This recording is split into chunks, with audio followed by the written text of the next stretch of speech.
Hello guys, स्वागत है आपका टॉपर्स साइड। दोस्तों, आज की इस वीडियो में आपको कंट्रोलिंग के कुछ इंपॉर्टेंट क्वेश्चन बताने वाले जो कि आपके सीबीएसई के एग्जाम्स में आ चुके हैं। ये वही क्वेश्चन जो कि आपके एग्जाम में आ चुके हैं। और हाँ, केस स्टडीज़ के साथ भी मिलूंगा। केस स्टडी को अच्छे तरीके से पूरी तरीके से अच्छे तरीके से एक्सप्लेन करूँगा, उसकी चिंता मत करना। क्योंकि केस स्टडी का लफड़ा ही क्या होता है कि आंसर्स देने में दिक्कत होती है। पढ़ तो लो, फिर आंसर कैसे देना है बहुत दिक्कत होती है। तो उसकी चिंता मत करना, उसको मैं अच्छे तरीके डिटेल में स्टडी करके हम लोग देखेंगे, ठीक है। और उसका मटेरियल भी मैं आपको प्रोवाइड करूँगा अपने टेलीग्राम चैनल पर। उसकी भी लिंक आपको मिल जाएगी कम्युनिटी टैब में या फिर वीडियो के डिस्क्रिप्शन में, ठीक है। या फिर आप डायरेक्टली जाकर टेलीग्राम पर सर्च भी कर सकते हो टॉप ऑफ साइड, तो आपको चैनल मिल जाएगा। तो चलिए देखते हैं पहले इसे कुछ important questions. Explain how controlling help in making efficient use of resources, improving employees motivation. कुल मिला के आपको इन दोनों ही पॉइंट्स को जो है एक्सप्लेन करना है, ठीक है। पॉइंट लिखो, उसके बाद जो है हेडिंग लिखो, उसके बाद जो है इनको कम से कम कुछ नहीं तो मेरे दोस्त 4-4, 5-5 लाइन में इसको अच्छे तरीके एक्सप्लेन कर दो। 4 लाइन लिख दोगे बहुत हो गया, बस बहुत हो गया, आप एकदम जीत गए, ठीक है।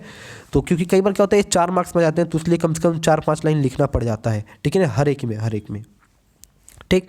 अब आगे बढ़ते हैं। आगे बढ़ते हैं। अब सेम यही क्वेश्चन, इसी टाइप का क्वेश्चन फिर से आया हुआ है कि भाई बताओ, explain how controlling help in accomplishing organizational goal, judging accuracy of standards. तो फिर से वही भाई हेडिंग लिखो और 2-3 लाइन, कम से कम 4 लाइन में एक्सप्लेन कर दो, ठीक। तो यार इसको मैं एक्सप्लेन नहीं कर रहा क्योंकि ये सब चीज़ें हैं डायरेक्टली आपको पढ़ने वाली चीज़ें, आपके दिमाग में ये सब चीज़ें बैठी होंगी, ठीक है। मैं उस क्वेश्चन टाइप बता रहा हूँ कैसे क्वेश्चन पूछा कैसे जाता है, और देख लो कैसे कैसे क्वेश्चन पूछे गए हैं, ठीक। जिससे आप अंदाज़ा लगा पाते हो कैसे में पढ़ना है। तो यार देखो, ये कुछ इंपॉर्टेंट क्वेश्चन है कि भाई क्रिटिकल पॉइंट कंट्रोल को एक्सप्लेन करो। How critical point control helps in the controlling process. Simply यार आपसे पूछ रहा है क्रिटिकल पॉइंट के बारे में, तो आप अच्छे से लिख सकते हैं। According to this principle, control should focus on the key result areas which are critical to the success of the organization, ठीक। When anything goes wrong in these areas the entire organization suffer, पूरा organization सफर कर जाता है। इसका आप example भी देख सकते हो, एग्जाम्पल अच्छे से आप किताब में दे रखा है, ठीक। फिर वैसे ही आप बता सकते हो। एक और क्वेश्चन पूछा गया है, मैनेजमेंट बाय एक्सेप्शन, इसको एक्सप्लेन करो। तो आप इसको भी बड़े आराम से लिख सकते हो एक एग्जांपल के साथ। एग्जांपल की किताब में दे रखा है, एग्जांपल की चिंता ना करो, एग्जांपल आप अच्छे से पढ़ लेना, उसको लिख देना, ठीक। तो कंटेंट की बात करते हैं, क्या लिखना है, सिंपल सी चीज़ है। ये इंपॉर्टेंट प्रिंसिपल है मैनेजमेंट का। कंट्रोल जो है वो बेस्ड होता है on the belief that an attempt to control everything result in controlling nothing. सब चीज़ को कंट्रोल करने की कोशिश करोगे तो आप कुछ भी कंट्रोल नहीं कर पाओगे। Thus only significant deviation which go beyond the permissible limit should be brought to the notice of management. भाई लिमिट की जो चीज़ बाहर जाए तो ही उन सब चीज़ों पर ध्यान देना, वरना सब कुछ जो कंट्रोल करने की कोशिश करोगे तो कुछ भी नहीं कंट्रोल कर पाओगे। और इसका एग्जांपल भी लिख सकते हो।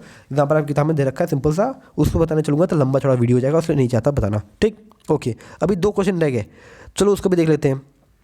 After setting the performance standard, the next step in the controlling process is measurement of actual performance. Explain this step in the process of controlling. देखो यार, ये मेजरमेंट से ही जो है ना हमारा ये सब चीज़ जुड़ा हुआ है, management by exception, critical point, ये सब चीज़ जुड़ा हुआ है। कुल मिलाकर ये बहुत ज़्यादा पूछता है, तो इसको ध्यान में रखना है, इसको अच्छे से पढ़ लेना है, ठीक। तो यार अब मैं इसको थोड़ा दिमाग भटक गया था। ये जो आपका मैनेजमेंट बाय एक्सेप्शन और क्रिटिकल पॉइंट कंट्रोल जो है ये आपका एनालाइजिंग डेविएशन के अंदर आता है। सॉरी, ये थोड़ा दिमाग से भटक गया था, दिमाग एक साथ कई वीडियोस चल रही है ना, सॉरी। हाँ, तो देखो यार, आपको पता है कि आपके प्रोसेस क्या है कंट्रोलिंग के। पहला भाई सेटिंग परफॉर्मेंस स्टैंडर्ड, उसके बाद क्या करते हैं, मेजरमेंट करते हैं एक्चुअल परफॉर्मेंस का। बस उसी चीज़ को आपको यहाँ पे एक्सप्लेन करना है। लंबा चौड़ा लिखा हुआ है आपकी किताबों में, बस उसी को एक्सप्लेन कर देना है। मैं भी कोशिश करूँगा कि अभी तो वीडियो नहीं बनाना, तो अगर बना दिया होगा तो एक बार चेक कर लेना कि क्या मैंने कंट्रोलिंग की वीडियो बना रखी है, तो उसको भी देख लेना, ठीक है, न्यू वीडियो, ठीक। तो उसे मैं अच्छे तरीके से एक्सप्लेन कर दूँगा ये टॉपिक। ओके, अब आगे बढ़ते हैं। लास्ट क्वेश्चन हमारा ये रहा, explain the various steps involve in the process of controlling. कुल मिला के मेरे भाई आपसे ये क्वेश्चन सीधे पूछ लिया, सारे स्टेप्स बताओ, तो आप क्या बताओगे, पूरे स्टेप्स को आपको एक्सप्लेन करना पड़ेगा, थोड़ा कम कम में लिखना पड़ेगा। 6 मार्क्स का क्वेश्चन होगा, तो आप लिखोगे भाई setting performance standards, measurement of actual performance, फिर लिखोगे comparing actual performance with standard, फिर एनालाइजिंग डेविएशंस, उसके अंदर आपका क्रिटिकल पॉइंट कंट्रोल, उसके बाद मैनेजमेंट बाय एक्सेप्शन आ जाता है, उसके बाद लिखोगे क्या, टेकिंग करेक्टिव एक्शंस। तो ये सारी चीज़ें जो कि आपको लिखनी है। ध्यान रखना है कि अगर ये 6 मार्क्स का आ रहा है तो ये नहीं यार कि बहुत लंबा चौड़ा लिख दे, 4 पेज में भर दे, नहीं, टाइम नहीं वेस्ट करना, टाइम लिमिटेड रहता है। टाइम का ध्यान रखते हुए कितना लिख सकते हैं और कंटेंट कितना तुम्हारे दिमाग में अवेलेबल है उसको ध्यान में रखते हुए हम लिखते हैं, ठीक है ना। तो 6 मार्क्स का है तो इसका मतलब ये नहीं कि आ रहा है पूरा 4-5 पेज का दिमाग में बैठा हुआ था, 4-5 पेज बैठ के भरने लग गए, नहीं नहीं, हर चीज़ लिमिट में करनी है। तो मिलेंगे अगली वीडियो में अगले चैप्टर के इंपॉर्टेंट क्वेश्चन के साथ। और केस स्टडी आने वाली है बहुत जल्द। केस स्टडी के लिए काम कर लो, मेरे टेलीग्राम चैनल पर जुड़ जाओ, लिंक आपको मिल जाएगा डिस्क्रिप्शन पर, चिंता ना करो।